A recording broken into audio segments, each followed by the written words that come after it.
الله الرحمن الرحيم اللهم صل على محمد كما ذكر كيف معاك اللي جايبه؟ صل على محمد جيبه على أبو يعقوب الكافرون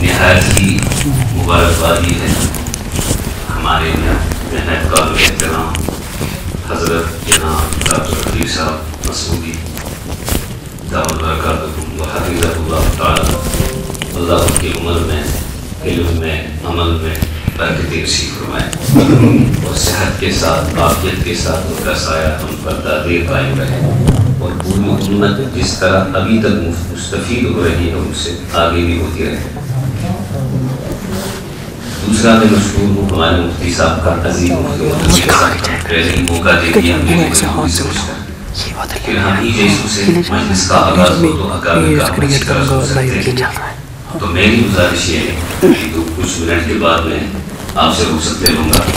اصل ہماری جو اکابر ہیں وہ صرف وادی کی سطح پر نہیں بلکہ ملکی شخصیت ہے. عالم میں ان کا سنا جاتا ہے اور ان کو دیکھنے کے لیے بھی امت ترستی ہے. خصوصاً حضرت اقدس استاد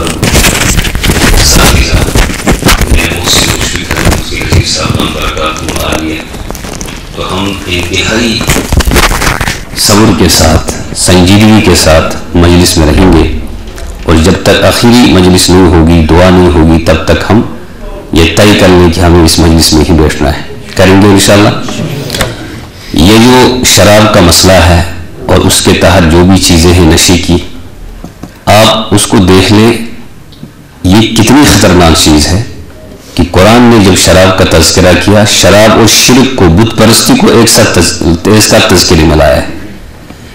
جب ہم شرک کی بات کرتے ہیں تو دنیا کا کوئی بھی مسلمان چاہے وہ اسلام کے اعتبار سے اسلامی احکام پر عمل کرنے کے اعتبار سے کتنا بھی کمزور ہوگا مگر شرک کے لیے وہ تیار نہیں ہوگا بت پرستی کے لیے وہ تیار نہیں ہوگا. لیکن جب آپ اس آیت کو پڑھیں گے جو ابھی آپ نے سنی ہے یا ایھا الذین آمنوا انما الخمر والمیسر والانصاب والازلام رجس من عمل الشیطان فاجتنبوه لعلکم تفلحون. اس میں آپ دیکھیں بت پرستی اور شراب کو ایک ساتھ جمع کیا گیا ہے. اس کا مطلب یہ ہوا کہ جتنا سخت جتنا خطرناک گناہ اور بہت بڑا گناہ شرک ہو سکتا ہے جیسے کہ قرآن نے دوسرے موقع پر فرمایا کہ ان الشرک لظلم عظیم بڑا ظلم ہے شرک. ٹھیک اسی طرح شراب کا معاملہ ہے اور شراب جیسی نشہ آور جو بھی چیزیں ہو سکتی ہیں سب کا ایک ہی حکم ہوگا. کیوں؟ نشہ آور چیزوں کا استعمال ایک تو شرک کے لیے یہ سبب بنے گا. دوسری سب سے بڑی خرابی اس میں یہ ہے کہ انسان چاہتا ہے کہ لڑائیوں سے دور رہے اختلافات سے دور رہے انتشار سے دور رہے میاں بیوی کے جھگڑے نہ ہوں خاندانی جھگڑے نہ ہوں دوستوں کی آپس میں دوستیاں قائم رہیں اختلافات نہ ہوں. لیکن خدا نخواستہ اگر کوئی نشے کی طرف چلا گیا تو اختلافات کا آغاز وہیں سے ہوگا. قرآن کی اسی آیت میں دوسری آیت میں ہے کہ یہ نشہ یہ شراب اس چیز کا سبب بن جاتا ہے کہ آپس میں اختلافات ہو جاتے ہیں. گویا کہ اگر ہمیں اختلاف سے بچنا ہوگا ہم چاہتے ہیں کہ دنیا نہ ہو ایک دوسرے سے. ہم یہ چاہتے ہیں کہ ماں باپ اور بچوں کی آپس میں دوستیاں ہوں تعلق ہوں اور ایک دوسرے کے ساتھ مثبت مزاج سے زندگی گزاریں. تو اس میں ہمیں یہ طے کرنا پڑے گا کہ اپنے آپ کو نشہ آور چیزوں سے بچانا ہوگا. نشے کی ایک بہت بڑی خطرناک جو وبا اس وبا میں ایک آدمی اگر مبتلا ہوتا ہے اس کا بہت بڑا نقصان یہ ہے کہ قرآن کریم میں ایک موقع پر کہا گیا کہ جب جہنمیوں کو جنتی دیکھیں گے جلتے ہوئے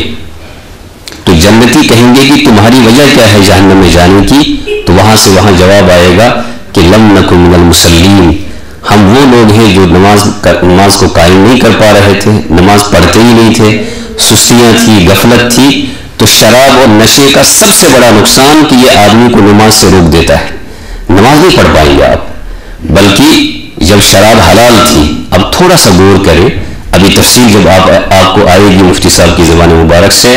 دیگر علماء کی زبان سے تو اس وقت آپ کو اندازہ ہوگا یہ نشہ کتنی خطرناک چیز یہ نشہ اور اشیاء کتنی زہریلی چیزیں ہیں کہ انسان کو تباہ کر کے رکھ دیتی ہیں. صحابہ کرام کے لیے جب ابھی آیتوں کا نزول نہیں ہوا تھا، شراب کا استعمال ہوا کرتا تھا، تو حضرت عبد الرحمن بن عوف کی ولیمے کے بعد جب نمازیں ہوئی ہیں، اب پوری تفصیل آپ سنیں گے،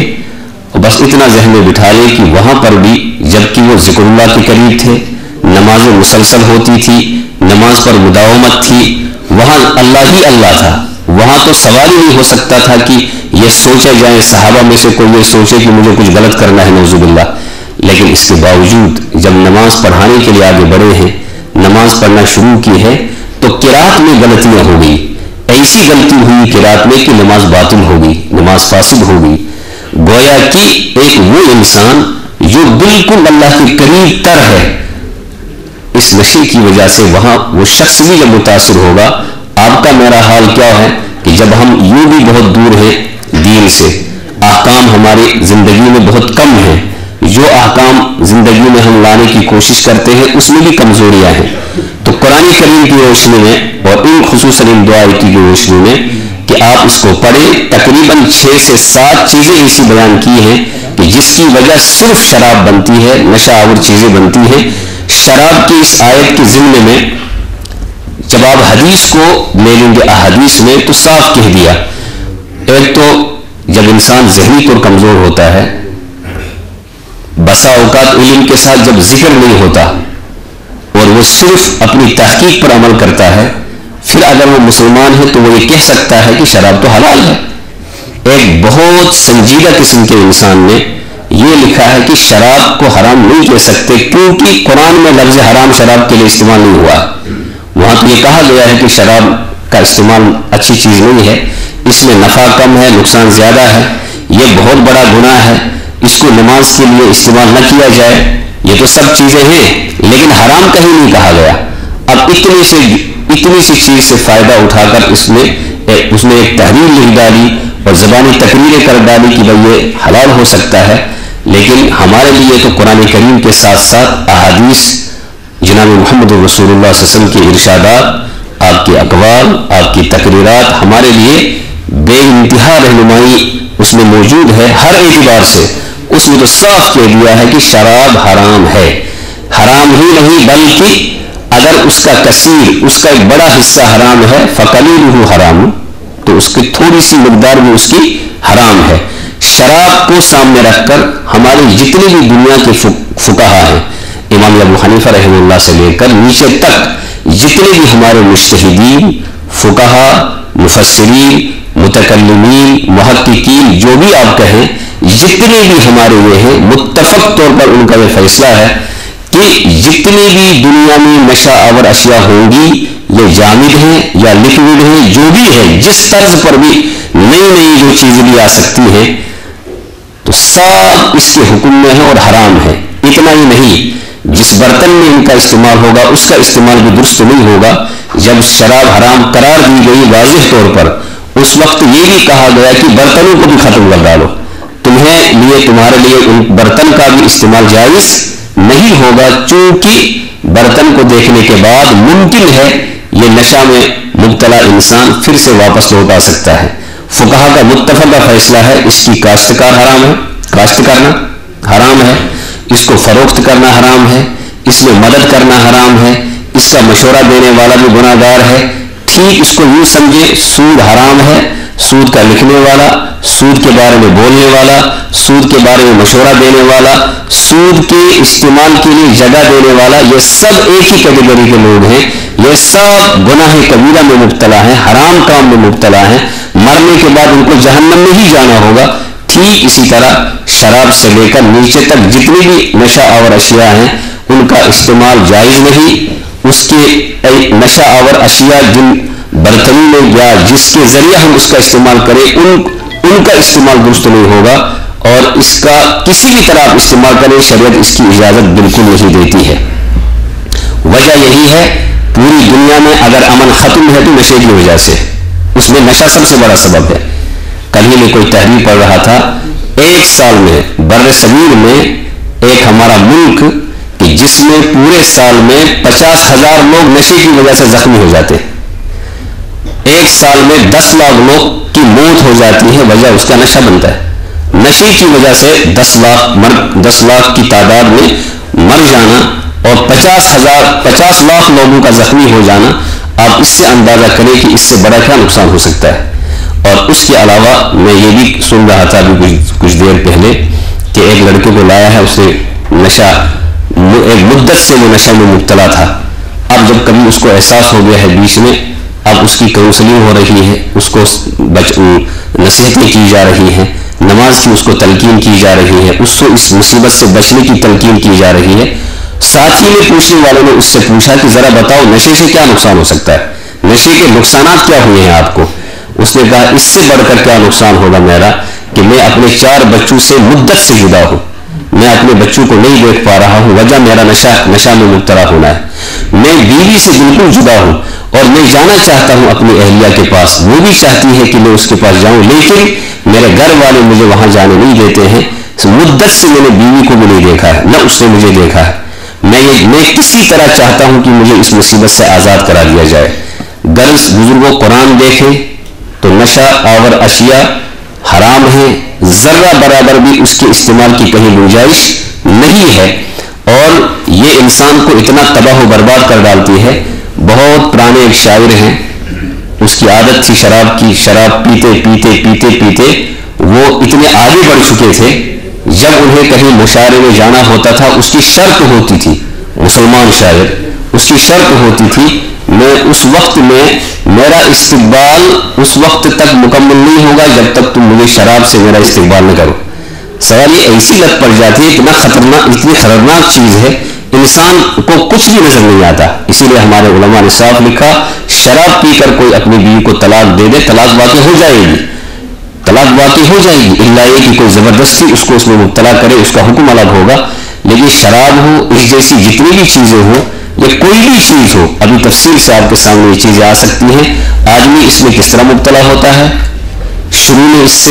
میں اس کو قریب کس طرح کیا جاتا ہے، شروع میں جب اس کا استعمال ہوتا ہے تو اس وقت وہ کیا اندر محسوس کرتا ہے، پھر آگے جا کر اس کی حالت کیا ہوتی ہے، آگے جا کر اس کی حالت ایسی ہوتی ہے آپ اس پر پیسہ خرچ کریں، آپ اس کو ڈانٹیں، آپ اس کے ساتھ نرمی کریں، اس کے لیے جتنی بھی تدابیر آپ کر سکتے کریں، جب تک اللہ سے ہم نہیں مانگیں گے، اللہ کی طرف سے اس کو توفیق نہیں ہوگی، ہدایت نہیں ہوگی، بظاہر ایسا لگتا ہے کہ یہ اس چیز سے ہٹنے والا نہیں، اس چیز کو چھوڑنے والا نہیں ہوتا۔ اس لیے بہت بڑی مبارکبادی ہے، اس مجلس کے اعتبار سے ایسا محسوس ہوتا ہے کہ اس طرح کی شاید پہلی مجلس ہے، اگرچہ مجلسیں ہوتی ہیں، میرا قیام جہاں ہوتا ہے رات کو، وہاں مستقل ہر سنیچر کو صرف اسی عنوان سے مجلس ہوتی ہے، اس میں 10 افراد ہوتے ہیں یا 5 افراد ہوتے ہیں، اس میں مکتب کا مکاتب کے بارے میں مذاکرہ ہوتا ہے، مساجد کے بارے میں مذاکرہ ہوتا ہے، نوجوانوں کے بارے میں مذاکرہ ہوتا ہے۔ اس میں خاص چیز یہ ہوتی ہے کتنے افراد اس علاقے میں ایسے ہو سکتے ہیں جو اس میں مبتلا ہیں، کتنے ایسے بھی ہیں محنت کے بعد الحمدللہ وہ واپس آ گئے۔ خصوصاً تبلیغ میں جب تبلیغ کے ساتھ لگ جاتا ہے اور اس میں جڑ جاتا ہے آدمی تو بہت فرق آ جاتا ہے، بہت کوشش کی جاتی ہے اس میں کہ اس سے توبہ کرائی جائے، لیکن یہ بھی ہے کہ تبلیغ کے ساتھ 40 دن دیے، 40 دن کے بعد 4 مہینے بھی لگے، اور بعد میں پتا چلا کہ جب اس کو اپنے ہاتھ سے چھوڑ دیا، اس کی طرف توجہ مبذول نہیں کی گئی، پتا چلا وہ مسجد کے غسل خانے میں بھی وہ نشہ میں ہی مبتلا تھا۔ تو سوال یہ ہے کہ یہ حساس مسئلہ بھی ہے، اس کو علاج کرانے ہیں، تدابیر اختیار کرنی ہے، لیکن کس طرح مکمل تدابیر ہو، مکمل علاج ہو۔ بسا اوقات یہ ممکن ہے 1 مہینے کے لیے کہیں اس کو بند رکھا، علاج کراتے رہے، 1 مہینہ 2 مہینہ 3 مہینے کے بعد اس کو چھوڑ دیا گیا، پتا چلا کہ جب اس کی نگرانی نہیں کی گئی، مزید اس کو اپنانے کی کوشش نہیں کی گئی، پتا چلا کہ وہ پھر سے اسی میں مبتلا ہو گیا۔ کیونکہ یہ ایسی چیز ہی ہے، انسان خرابی کی طرف جلدی چلا جاتا ہے بنسبت اس کے کہ وہ نیکی کو اختیار کرے۔ اور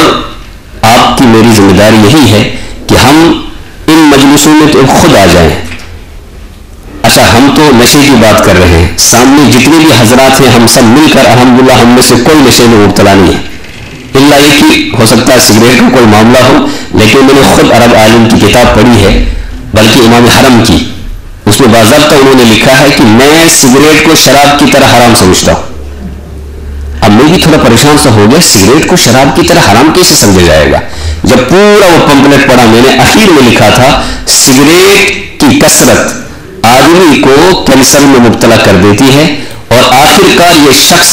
کینسر میں مبتلا ہو جاتا ہے اور تنگ آ جاتا ہے اپنی زندگی سے، تو خودکشی کرنے کے لیے تیار ہو جاتا ہے، اور خودکشی حرام ہے۔ اس لیے منطقی نتیجہ نکلا کہ سگریٹ بھی کیا ہے؟ حرام ہے۔ تو سگریٹ آدمی کو چرس تک پہنچائے گی، چرس آدمی کو شراب تک پہنچائے گا، اور آگے جا کر جتنی بھی قسمیں نشہ آور اشیاء کی ہیں اس کے استعمال کرنے میں کوئی بھی انسان جو ہے وہ پریشان نہیں ہوگا، آرام سے خوشی سے اس کو استعمال کرے گا۔ اچھا آپ دیکھیں، سنتے آپ چلے آ رہے ہوں گے، کبھی بیٹا ماں کی پٹائی کر رہا ہے، کبھی ماں کہہ رہی ہے سونے کی چوری ہو گئی، زیورات چوری ہو گئے، بہن بیچاری اپنے بھائی کے ساتھ رہتی ہے گھر میں، پتہ چلا اچانک اس کے زیورات غائب ہو گئے، اچانک پتہ چل رہا ہے کہ بہن اور بھائی کی لڑائی ہو رہی ہے، میاں بیوی کی لڑائیاں ہو رہی ہیں۔ اس میں دیگر جو وجوہات ہو سکتی ہیں، اسباب ہو سکتے ہیں، سب سے خطرناک، سب سے بڑا سبب اگر ہے وہ ہے صرف نشہ کا مسئلہ، کہ جوان نشے میں مبتلا ہیں، چھوٹے بچے نشے میں مبتلا ہیں، چھوٹی بچیاں نشے میں مبتلا ہیں۔ اچھا وہ جو صبح ہمارے حضرت مفتی صاحب نے ایک دن اس پر بات کی تفصیل کے ساتھ، حضرت مفتی صاحب نے، اس میں انہوں نے فرمایا، مجھے یاد ہے کئی سال پہلے فرمایا کہ بچیاں یا بچے باضابطہ طور پر وہ جو چشورش کا شمانا یہ وہ جو صبح کی روٹی ہوتی ہے اس کو حصہ کر کے اس کے اندر ڈال دیتے ہیں نشہ، اور پالش اس میں باضابطہ طور پر استعمال کر کے اس کو کھا لیتے ہیں جیسے مکھن کا استعمال ہوتا ہے۔ تو مجھے بتایا کہ جب یہ صورتحال پیش آئے گی کہ بچے اس کو روٹی کے ساتھ استعمال کریں گے اور باقی چیزوں کے ساتھ استعمال کریں گے، تو آگے جا کر ہم کیسا اس کا تدارک کر سکتے ہیں؟ گویا کہ ہم مستقبل کو سامنے رکھ کر، مجھے لگ رہا ہے 90% لوگ تو غالباً اس میں مبتلا ہوں گے، یا 90% ہو رہا ہے یہ، لیکن الحمدللہ کچھ فیصد تو ایسے ہیں نا کہ دنیا میں وہ بچے ہوئے ہیں، اور کم من فئۃ قلیلۃ غلبت فئۃ کثیرہ، ایسے ہمیں مایوس ہونے کی ضرورت نہیں ہے۔ ہم اگر کم بچے ہوئے لوگ ہیں، برائیوں سے، ان جیسی چیزوں سے تھوڑی سی ہمت کرنی ہے، تھوڑی سی کوشش کرنی ہے، پھر اللہ کی طرف سے انشاءاللہ راستے کھل جاتے ہیں۔ جب ایک انسان نشے سے توبہ کرنے کا ارادہ کرے اللہ اس کی مدد کریں گے۔ ایک بالش سے ہم آگے بڑھیں، اللہ 2 بالش سے آئیں گے، ہم تیز چلیں، اللہ دوڑ کر آ جائیں گے، اور جب ہم اللہ کے قریب جائیں گے تو پھر کبھی بھی نشے کی طرف جا ہی نہیں سکتے۔ بس آپ کی میری ذمہ داری یہ ہے کہ ہم مستقبل کو سامنے رکھیں۔ بقول حضرت امام ابو حنیفہ رحمہ اللہ، جب ان سے ایک شخص نے کہا کہ آپ تو وہ مسائل بیان کرتے ہیں جو ابھی تو جس کا وجود بھی نہیں ہوتا معاشرے میں، امام صاحب نے عجیب غریب جواب دیا تھا، فرمایا تھا کہ انا لنستعد للبلاء التي يأتي فعرفنا الدخول والخروج۔ ابھی اگر 100% جوان اس میں مبتلا نہیں ہیں، ہم ان کو بچانے کی نیت کریں، جو بچے ہوئے ہیں ہم ان کو محفوظ رکھنے کی نیت سے اس کام کو آگے لے کر چلیں، تو بقول امام ابو حنیفہ رحمۃ اللہ علیہ کہ جب ایسا کوئی مسئلہ درپیش آئے گا کہ جس میں ہمیں نمٹنا ہوگا تو اس وقت نمٹنا آسان ہوگا۔ کشمیر میں جب سیلاب آیا تو لوگ رو رہے ہیں کہ وہ کیا کرو، اب کیسے تدارک کیا جائے، کیسے مکانوں کو بچایا جائے، کیسے سامان کو بچایا جائے، مگر کب؟ جب پورا کشمیر سیلاب میں ڈوب چکا تھا۔ اگر پہلے سے اس کی تیاری ہوتی کہ آنے وہ جو اس کے ماہرین تھے انہوں نے اگر پہلے سے ہی بند باندھا ہوتا، شاید اتنا بڑا نقصان وادی میں نہیں ہوتا۔ نصف سے زائد جو ہیں وہ نشے میں مبتلا ہیں، بہت پہلے اگر اس کی محنت کی ہوتی باضابطہ طور پر، جس طرح اب شروع ہو رہا ہے، کاش کہ پہلے سے ہی ہوا ہوتا، جب سے مدارس کا آغاز تھا، جب سے خانقاہوں کا آغاز تھا، جب سے تبلیغ کا آغاز تھا، اس وقت اس چیز کو بھی اگر ہم نے باضابطہ طور پر اس کا حصہ بنا دیا ہوتا، شاید اتنا کچھ ہمیں نہیں دیکھنا پڑتا۔ اس لیے دنیا کے ہر حصے پر آپ نظر ڈالیں، جنہوں نے اللہ کے لیے اس پر محنت کی ہے، 100% محنت کی ہے، کوشش کی ہے، انہوں نے الحمدللہ کنٹرول کیا ہے، اور باضابطہ طور پر یہ کہا جا سکتا ہے کہ بہت ساری زمینیں اس وقت ایسی ہیں جو اس مصیبت سے خالی ہیں، بلکہ امریکہ جیسا ملک جو ہر اعتبار سے آپ کا میرا دشمن ہے، وہ بھی مسلمانوں پر فخر کرتا ہے کہیں کہ یہ لوگ تو ایسے ہیں جنہوں نے ایک بہت بڑی مصیبت سے انسانوں کو نجات دلا، چونکہ وہ بھی تو اس سے تنگ آ چکے۔ جس چیز کو انہوں نے شروع کیا تھا اس کو انہوں نے ہی مغرب میں پہنچایا، اس میں مشرق میں پہنچایا، مغرب یورپ سے ہی یہ مصیبت ہم تک پہنچی ہے۔ لیکن اب وہی حضرات کہتے ہیں کوئی ایسا شخص اٹھتا، کوئی ایسی ٹیم کھڑی ہو جاتی، کچھ ایسے افراد کھڑے ہو جاتے جو ہمیں بھی اس مصیبت سے آزاد کرتے۔ انشاءاللہ اس ادارے کی یہ کوشش ہے، بلکہ اس ادارے نے سبقت لی ہے، اور آگے جا کر جتنے بھی اس طرح کے پروگرام ہوں گے اور اس طرح کی مجلسیں ہوں گی، اس طرح کی نشستیں ہوں گی، اس میں جو لائحہ عمل کیا جا سکتا ہے۔ اور آپ کے لیے میرے لیے تو ایک چیز ہمیشہ ذہن میں بٹھانا چاہیے، ہم رائے دے دیں، ہم اپنی تحریریں پیش کریں، اپنی آراء اپنی تقریر میں پیش کریں، لیکن کریں وہی جو ہمیں بزرگ ہمارے سامنے رکھیں گے۔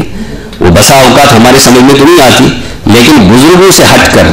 علماء سے ہٹ کر، اپنے اکابر سے ہٹ کر کچھ بھی ہم کریں، بظاہر وقتی کو تو فائدہ ہوگا، لیکن شاید دیر پا وہ فائدہ نہیں ہو سکتا ہے۔ آج کی اس مجلس میں انشاءاللہ ہم سب ارادہ کریں، آنے والے جو ہمارے اساتذہ ہیں، ہمارے بزرگ ہستیاں ہیں، ہمارے تجربے کار ڈاکٹر ہیں، ہمارے کچھ عزیز ہیں جو اس پر باضابطہ طور پر ڈاؤن ٹاؤن سائڈ میں محنت کرتے ہیں، ایئرپورٹ تک پہنچ جاتے ہیں، اس پر ذرا غور کریں انہوں نے کس طرح کی محنت کی ہے۔ انہوں نے آپ کے سامنے اعداد و شمار بھی وہ ہو سکتا ہے پیش کریں، میں نے بھی تھوڑی سی تحریر مرتب کی ہے، اس میں اعداد و شمار ہوں گے۔ ابھی میں دیکھ رہا تھا عزیز مفتی عمر امین صاحب نے ایک تحریر مرتب کی ہے، اس میں اعداد و شمار ہیں۔ اعداد و شمار ہم پڑھیں، اس کو سمجھیں، لیکن اس کا فائدہ تبھی ممکن ہے جب ہم باضابطہ اس کو سامنے رکھ کر کوئی لائحہ عمل مرتب کر کے عملی طور پر میدان میں آ جائیں۔ اس وقت تک اس کا کوئی فائدہ نہیں ہوگا۔ پڑھنا اپنی جگہ ہے، تحقیق اپنی جگہ ہے، سمجھنا اپنی جگہ ہے، لیکن بقول تبلیغ والے کیا کہتے ہیں، تبلیغ کا کام اس وقت تک سمجھ میں نہیں آئے گا جب تک نکلو گے نہیں۔ پڑھنے سے کیا سمجھ میں آئے گا؟ اسی لیے مولانا الیاس صاحب نے تو بہت کچھ پڑھا تھا، وہ محدث بھی تھے، وہ مفسر بھی تھے، وہ جناب والا صوفی بھی تھے، وہ کیا نہیں تھے، لیکن آخرکار ان کو دلی سے تو نکلنا پڑا، میوات جانا پڑا، وہاں کے سفر کرنے پڑے، جناب والا گالیاں سن سن کر انہوں نے برداشت کیا، ان پر حملے کیے اس کو برداشت کیا، ان کو ستایا گیا اس کو برداشت کیا، لیکن آخرکار وہ برداشت کرنا، میدان میں آنا، اس کا نتیجہ آپ دیکھ رہے ہیں کہ دنیا کے ملکوں اگر کہیں آپ کو کوئی عالم نہیں ملے گا، کوئی لائبریری نہیں ملے گی، لیکن تبلیغ والا گشت کرتے ہوئے بہرحال مل ہی جائے گا۔ تو اس لیے اگر ہم سب اس بیڑے کو اٹھائیں اور اس کو سمجھیں، اور اس کے بعد اکابر کی مشاورت کے بعد ان سے مشاورت کے بعد، ان کی آراء کے بعد، ان کے فیصلے کے بعد کہ اس کام کو باضابطہ طور پر منظم کر کے اس کو میدان میں آ کر کرنے کی کوشش کریں، انشاءاللہ یہ فائدے سے خالی نہیں ہے۔ دوسری بات یہ ہے کہ یہ ہمیں ہی کرنا ہے، یعنی ہمیں ہی سے مراد طلبہ، مدارس کے طلبہ، مدارس کے علماء، مسجدوں کے ائمہ، ہمیں ہی کرنا ہے۔ ہمیں دسیوں مسائل سے ہم لوگ دو چار ہیں، ائمہ کی تنخواہ ہی نہیں ہے، طلبہ تو ماشاءاللہ بادشاہ ہیں، پھر اس کے علاوہ دسیوں مسائل ہیں تنخواہ کے علاوہ ائمہ کی، لیکن ائمہ چونکہ علماء ہوتے ہیں، علماء کو اپنی فضیلت کو بھی سامنے رکھنا ہے، اپنی اہمیت کو بھی سامنے رکھنا ہے، یہ سوچ کر کچھ چیزوں کا اجر ہمیں دنیا میں اگرچہ نہیں ملے گا، لیکن اللہ کے یہاں ضرور انشاءاللہ اس کا اجر مل ہی جائے گا۔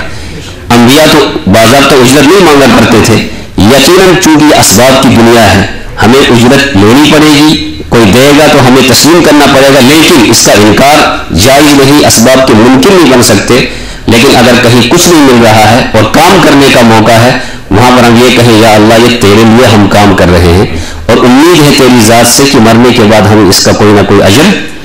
اچھا اللہ کی کس کو پتا ہے ہمارا کون سا عمل قابل قبول ہوگا؟ ہم یہاں پر بحثوں میں ہوتے ہیں، کیا یہ واجب ہے، یہ حرام ہے،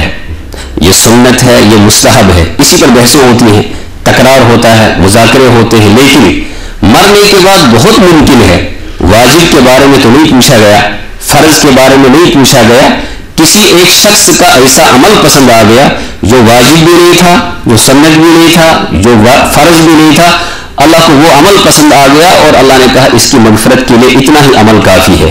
دسیوں ایسی مثالیں تاریخ میں ملتی ہیں، اس لیے ان اسباب کو پڑھنے کی بھی ضرورت ہے جنہوں نے نمازوں کے ساتھ ساتھ، تہجد کے ساتھ ساتھ، پڑھنے پڑھانے کے ساتھ ساتھ اپنی زندگی لوگوں کے لیے وقف کر دی تھی اور ان کو مصیبتوں سے آزاد کرنے کے لیے اپنی زندگی کو انہوں نے نشاور کر دیا۔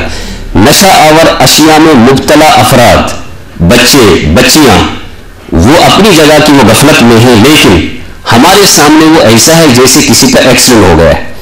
رانگ سائڈ چلتے ہوئے ایک آدمی کا ایکسیڈنٹ ہو گیا، اس کی اپنی غفلت ہے، لیکن یہ کون سی عقل مندی ہوئی کہ ایک تو اس بچے کا ایکسیڈنٹ ہو گیا، جوان کا ایکسیڈنٹ ہو گیا، اگرچہ اس کی اپنی غلطی ہے، لیکن کیا یہ بھی کوئی عقل مندی ہے کہ ہم اس کو وہی ڈانٹ رہے ہیں، وہی پیٹ رہے ہیں؟ عقل مندی یہ ہے کہ بڑے پیار سے،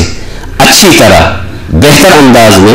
حسن سلوک کے ساتھ، اخلاقی اور کردار کے ساتھ اس کو اٹھا کر ہاسپٹل پہنچایا جائے اور اس کے بعد اس کا علاج کیا جائے، اس کو دیکھا جائے، اس کی ضرورت پوری کی جائے۔ ٹھیک اسی طرح نشہ آور اشیاء میں مبتلا افراد ہمارے لیے پیشنٹ کی طرح ہے، ہمارے لیے مریض کی طرح ہے۔ ڈاکٹر جس طرح مریض سے محبت کرتا ہے، مشورہ اس کو دیتا ہے، اس کا مشورہ لیتا ہے، بہت افسوس ہوتا ہے جب کبھی ہم سنتے ہیں کہ ڈاکٹر نے مشورہ نہیں لیا یا نہیں دیا، بلکہ الٹا ڈانٹ دیا اس پیشنٹ کو، الٹا ڈانٹ دیا اس مریض کو۔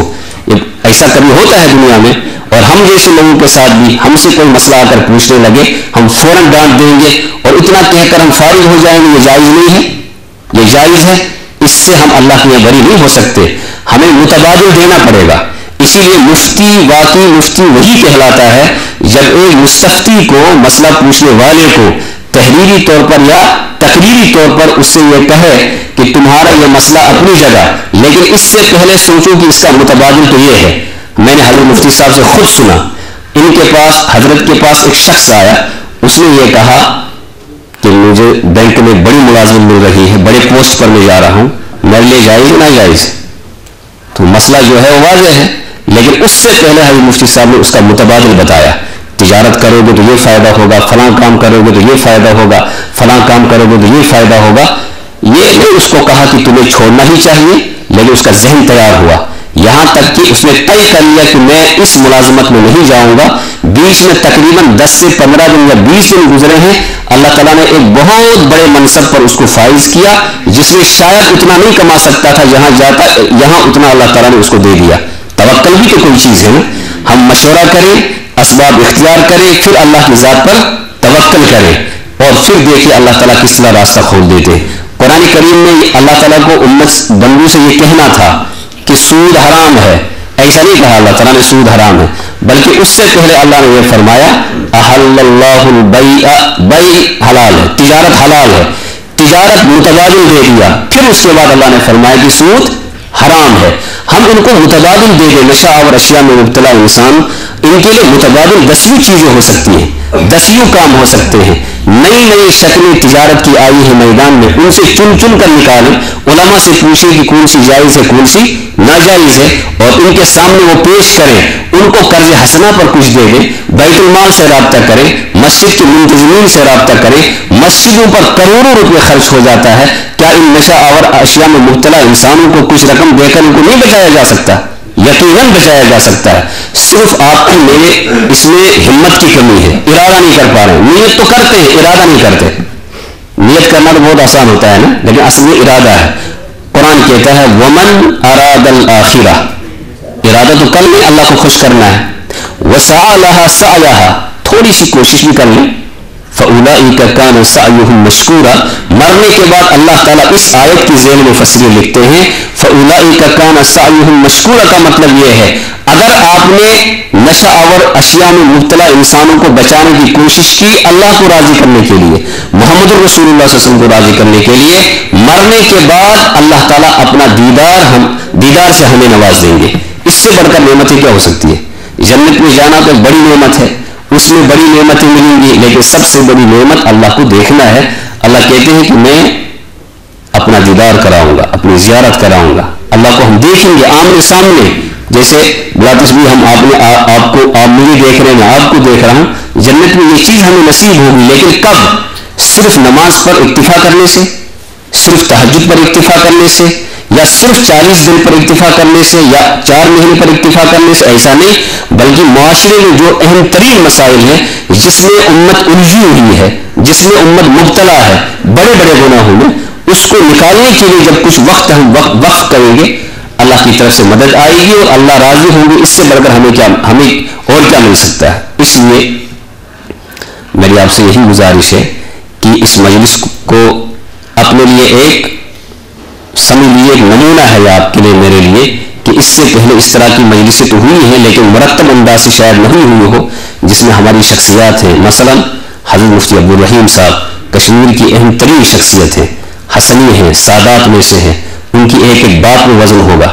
حضرت مفتی مظفر حسین صاحب جن کا علم, جن کا عمل, جن کی طبیعت اور جن کا مزاج ایسا ہے کہ آدمی چاہتا ہے کہ حضرت کی صحبت ہی میں رہا جائے. ان کی باتیں جب سنیں گے تو یقیناً بہت بڑا فائدہ ہوگا. فی الحال مفتی صاحب تو تشریف لائے ہی ہیں, ایک ایک چیز ان کی سن کر ہم دل میں ان کو جگہ دے دیں, دماغ میں اس کو جگہ دے دیں اور اللہ سے وعدہ کریں یا اللہ آج ہمارے محترم ڈاکٹر رفیق صاحب دامت برکاتہ نے مجلس قائم کی ہے, ان کے ساتھیوں نے ان کو ساتھ دیا, مدد کی, نصرت کی, یہ مجلس وجود میں آئی اور آج کے بعد انشاءاللہ ہم اسی مجلس کے تحت جو بھی کچھ ہم سن رہے ہیں, جو بھی کچھ ہمیں تحریری طور پر ملے گا, اس میں آگے جا کر انشاءاللہ ہم سستی نہیں کریں گے, غفلت نہیں کریں گے, اس کام کو ہم آگے لے کر ہی انشاءاللہ چلتے رہیں گے. اللہ تعالیٰ کرے کہ میں اس مجلس کو سمجھوں, اس مجلس کی اہمیت کو بھی سمجھوں, جو کچھ آگے جا کر انشاءاللہ سنایا جائے گا اس کو ہم سمجھیں اور اللہ تعالیٰ سے ہم دعا بھی مانگے, نصرت اللہ کی طرف سے ہو اور